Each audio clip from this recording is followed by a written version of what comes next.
So, Dr. Mathye, as Deputy Director General for Water and Sanitation Services, your work directly touches infrastructure, governance, and sustainable future of our country. The World Country Summit is about access. It's about ownership, it's about empowerment, and today we have to get your reflections on why this movement matters, especially at the intersection of poverty and water. So, question number one, why WOW? From your perspective, why does poverty empowerment platforms like WOW matter for South Africa right now, especially given the role that water and sanitation play in sustainable human development?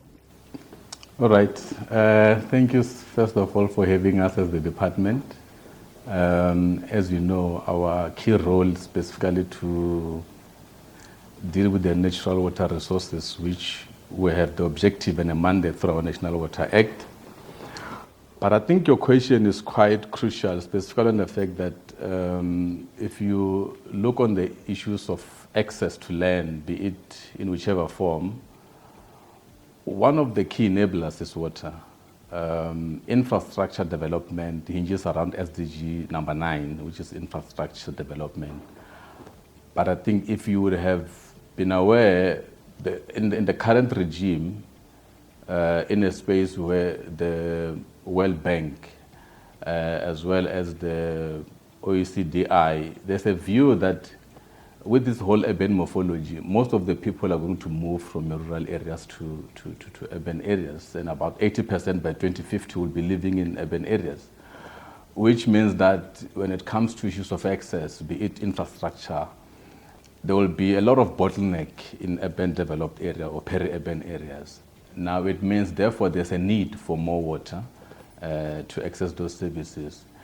Now, this program is quite crucial in our view because it talks to the hardcore of what government is trying to do. Access to land, access to property, hinging around issues of services is crucial for the government. And I think as a department, we are of the view and in support of this kind of information or programs because they talk to the heart of what sustainable development is about. They talk to the heart of what government is trying to achieve. And I think government can achieve this solo without working with the private sector. And these initiatives are what government is trying to do to unlock or remove some of those bottlenecks in the system so that we work with the private sector. And these initiatives are quite crucial. And in the access in space of water, our view is as an enabler, is quite central to what you are trying to achieve in your objective. And I think a role as us as government or as a department, we feel we are much relevant because everything hinges around what government is all about. It's all about sustainable development, and water being an enabler, as I've said, it hinges around all the 17 SDGs. So it basically fits within SDG 9, which is actually a preamble of what you're trying to achieve. Governance and environment is the next question. How does governance and infrastructure, particularly in water and sanitation, connect with property, ownership, and access? Why is it important that these conversations are not separate, integrated in platforms like that? So if you look at government, how government is set up, you've got your national, provincial, and local governments. Those are the three spheres of government. So the powers and functions. But from the regulatory point of view, national government takes the center stage. Now, when you talk to the provincial level, you have your normal special development framework. That is where all developments, all these economic zones get established and they get packaged in this particular area. Now, but local government, municipalities are quite central to ensuring that those economic zones get enhanced. Now, those three layers of governance structures, they all have dual roles. They cut across the matrix model where our roles talk to each other. We regulate, we monitor access to services in the national level and protect our resources. Now, the local government then assist, be it property developers, to ensure that they gain access to land. But over and above that, make sure you provide services, roads, water, electricity, and the like. So while we set the regulatory framework, our view as national government is to ensure that the local government then implements this so that it gains access to the end users. And that's where we share the roles and responsibilities between national, provincial, and local government. But the hard core of what happens on the ground sits much with our local government, specifically on the implementation point of view.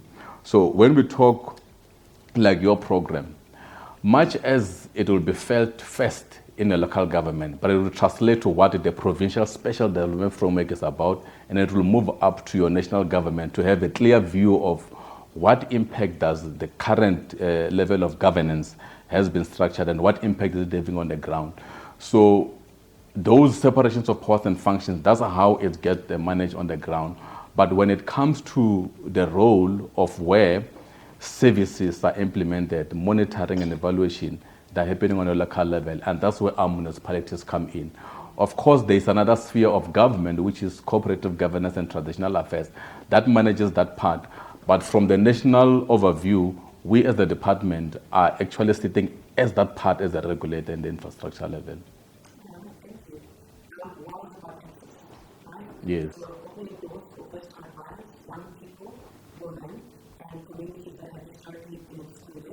How is your branch at the DW see itself contributing to access and inclusivity in alignment with Vision 2030 and SDG 6, which you just touched on now?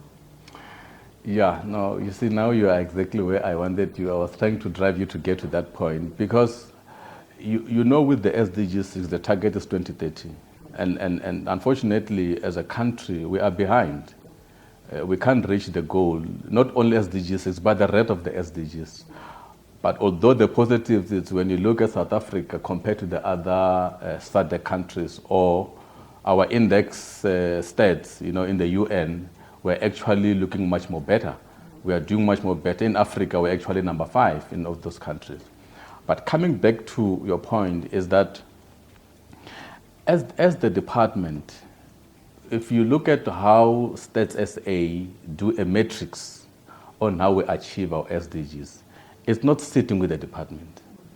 So it's individuals, it's the private sector, it's the commercial end users, it's different sectors of government or in the country that helps government to achieve the SDGs. And we're talking in different age groups here. So access to property, access to land, access to services. The more we unlock the bottlenecks, the more these kind of programs help us educate our communities, educate the emerging young people to enter in this market. We are then putting a springboard that says in the next 10 years, even if it's beyond 2030, because we can't reach the SDG goals by 2030, but even after 2030, because in Africa we're talking Agenda 2063. So we're not talking 2030 anymore. We know we are behind, but then the African agenda for 2063, how do we achieve that? So programs like this, when the forebearers have long gone, we can now be able to say, though we missed the SDG 6 targets or SDGs targets by 2030, but then when we project for the next 10 to 15 years, are we going to be able to still have access to land, property? What will be the next generation be able to do? Because this baton must be passed on to the next generation. There's a future DDG which will come and occupy the position. Maybe the system will have changed. There's another person which will come and take over from where you guys have actually started. What are we leaving behind? So these programs are actually the foundation of what the future looks about. They're also shifting goals on how government looks at achieving its goals, because sometimes we set targets, but the interpretation on the ground is different. And I think this is helping us as government to relook at how we measure our targets, how we measure our index, and how the young people, be it women, because women bear the brunt of much of the marginalized spaces in our communities. And this space, I think, is much more relevant to allow them to gain access to that space and also work within the infrastructure framework that they achieve these goals. So that's how we think beyond 2030, there's still life. So if there are programs that help us see that there's still hope and other avenues beyond 2030, I think these are kind of programs that need to be championed and supported. Mm-hmm.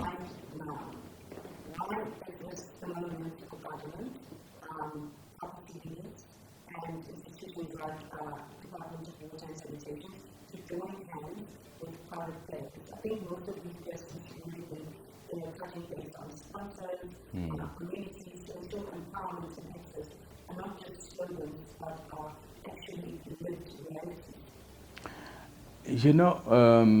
That's a very critical question.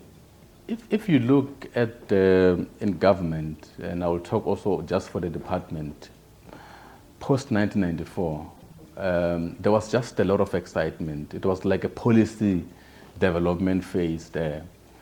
But if you look at where we are now, 30 years, you realize that there's a lot of things that did not go right. And I think there was a view in the sector that government must do everything. The expectation was government must set policy, government must implement, government must monitor. But government has learned now that it can't be government alone. You need the private sector to play a role. But the regulatory point on how you get the private sector to step in, there were a lot of bottlenecks, there were a lot of red tapes.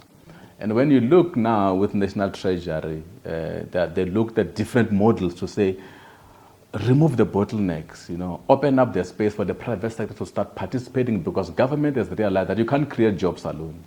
You need the private sector to play a role. Now, the question of why now, I think we are late. I think we are late as the country. These are things that should have been done a long time ago. We should have started involving the private sector much more earlier, removing the red tapes and getting the private sector to play a role.